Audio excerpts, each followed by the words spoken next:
Assalamu alaikum wa rahmatullahi wa barakatuh. Chers frères et sœurs en islam, bienvenue sur la chaîne Islam. Aujourd'hui, nous allons plonger dans la vie extraordinaire d'un homme que le messager d'Allah sallallahu alayhi wa sallam lui-même a honoré du titre le plus glorieux, Asadullah, le lion d'Allah. Cet homme n'est autre que Hamza ibn Abd al-Muttalib, l'oncle paternel du prophète Mohammed sallallahu alayhi wa sallam, son frère de lait, son protecteur féroce et l'un des plus grands héros de l'histoire islamique. Imaginez un homme si puissant, si courageux, que même les ennemis de l'islam tremblaient à l'idée de l'affronter. Un guerrier redoutable avant même l'islam, mais qui, une fois qu'il a embrassé la foi, est devenu une forteresse imprenable pour la Oumma naissante. Son histoire est une leçon vivante de loyauté, de bravoure, de justice et de sacrifice pour la cause d'Allah. Avant de continuer ce récit qui va vous émouvoir et vous inspirer, Inch'Allah, restez avec nous jusqu'à la fin. Dites-nous en commentaire d'où vous nous regardez en mettant l'émoji du drapeau de votre pays. Abonnez-vous à la chaîne Islam et activez la cloche pour ne rater aucune de nos prochaines vidéos qui continuent à éclairer nos cœurs avec la lumière de l'islam. Votre soutien compte énormément pour faire rayonner ce message. Hamza ibn Abd al-Muttalib est né à la Mecque vers l'an 568 ou 570 de notre ère, dans l'année de l'éléphant selon certaines narrations.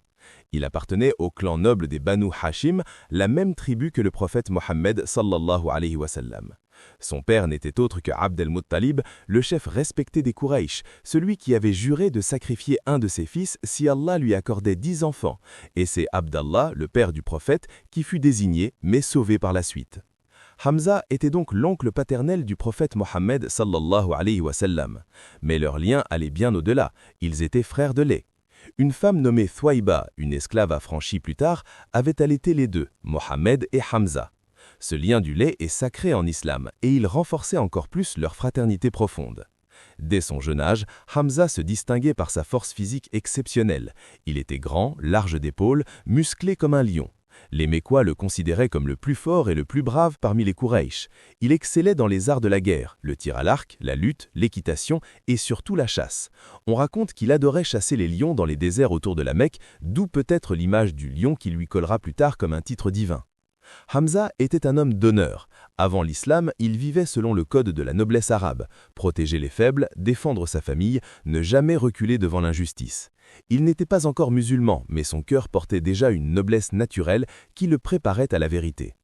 L'islam arrive, le prophète sallallahu alayhi wa sallam commence à prêcher en secret, puis publiquement. Les Quraysh, menés par Abu Jahl et d'autres chefs arrogants, commencent à persécuter les premiers musulmans. Ils insultent le prophète, le maltraitent, boycottent les Hachimites. Hamza, bien qu'il n'ait pas encore embrassé l'islam, observe tout cela de loin. Son neveu, qu'il aime comme un fils, est humilié quotidiennement. Le tournant arrive un jour mémorable, vers la 6e année de la mission prophétique, autour de 616 CE. Le prophète sallallahu alayhi wa sallam est en train de prier près de la Kaab. Abu Jahl, cet ennemi acharné, s'approche et commence à insulter violemment le messager d'Allah, le traitant de menteur, le menaçant et le blessant même physiquement selon certaines narrations. Un passant informe Hamza de l'incident. Hamza revient de la chasse, son arc entre les mains, encore essoufflé. Quand il entend ce qu'Abu Jahl a fait à son neveu, une colère juste s'empare de lui. Il se rend immédiatement à la Kaab, trouve Abu Jahl entouré de ses compagnons et sans hésiter, il lève son arc et frappe violemment Abu Jahl sur la tête. Le coup est si fort qu'Abu Jahl saigne. Puis, face à l'assemblée stupéfaite, Hamza déclare d'une voix tonnante « Comment oses-tu insulter Mohammed alors que je suis sur sa religion ? Je témoigne qu'il n'y a de divinité digne d'adoration qu'Allah et que Mohammed est son messager. » Ce fut le jour où Hamza embrasse l'islam, pas par calcul, pas par peur, mais par une explosion de pride et de justice. Ce moment marque un tournant majeur pour les musulmans.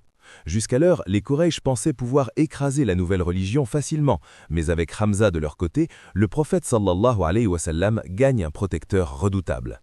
Les persécutions diminuent un peu envers les musulmans, car personne n'ose s'attaquer directement à Hamza.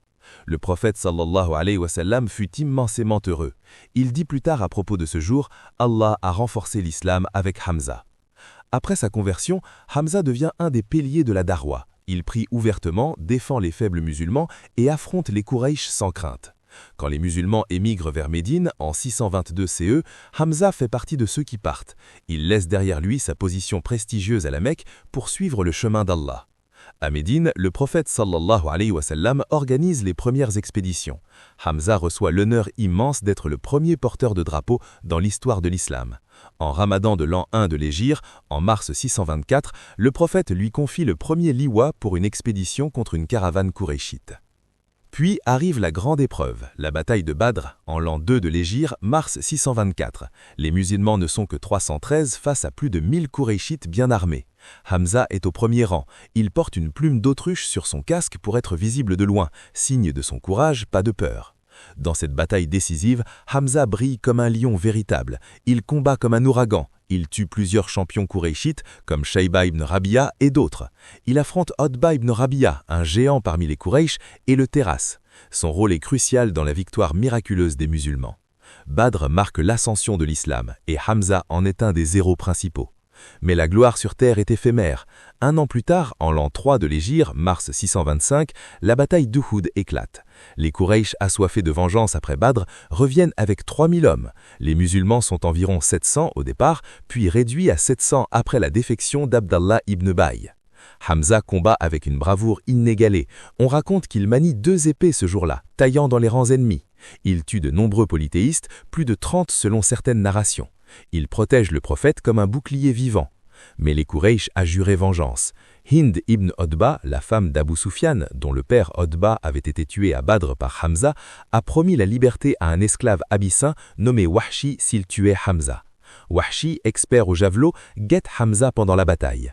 Dans le chaos de Houd, quand les musulmans sont temporairement en difficulté, Wahshi lance son javelot empoisonné. Il atteint Hamza au ventre. Hamza tombe, Wahshi s'approche et achève son acte cruel.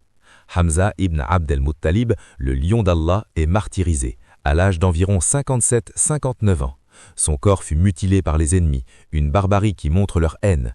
Mais Allah honore ses martyrs. Le prophète l'enterre à Uhud, et jusqu'à aujourd'hui, sa tombe est visitée par les musulmans qui invoquent Allah pour lui.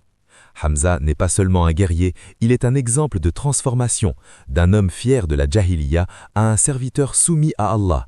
Il nous enseigne que la vraie force n'est pas dans les muscles seulement, mais dans la foi qui guide ces muscles. Il nous montre que défendre la vérité, même au prix de sa vie, est le plus grand honneur. Frères et sœurs, réfléchissons. Que ferions-nous à la place de Hamza? Entendrions-nous l'appel de la vérité et changerions-nous notre vie pour Allah ou resterions-nous dans le confort? Hamza nous enseigne le courage moral avant le courage physique. Il n'avait rien à gagner matériellement en embrassant l'islam. Au contraire, il perdait son statut. Mais il gagna le paradis. Aujourd'hui, dans nos vies quotidiennes, nous affrontons des Abu Jahl modernes, moqueries, pression sociale, tentations. Soyons des Hamza, défendons notre foi calmement mais fermement. Une dernière fois, si vous avez aimé ce voyage dans la vie du lion d'Allah, abonnez-vous maintenant à Islam, activez la cloche et dites en commentaire d'où vous nous regardez en mettant l'émoji du drapeau de votre pays. Partagez cette vidéo pour que d'autres découvrent ce géant de l'islam. Qu'Allah accepte le martyre de Hamza, nous accorde sa compagnie au paradis et fasse de nous des lions pour sa cause. Amin. Barakallahu fikum wa salamu alaykum wa rahmatullahi wa barakatuh.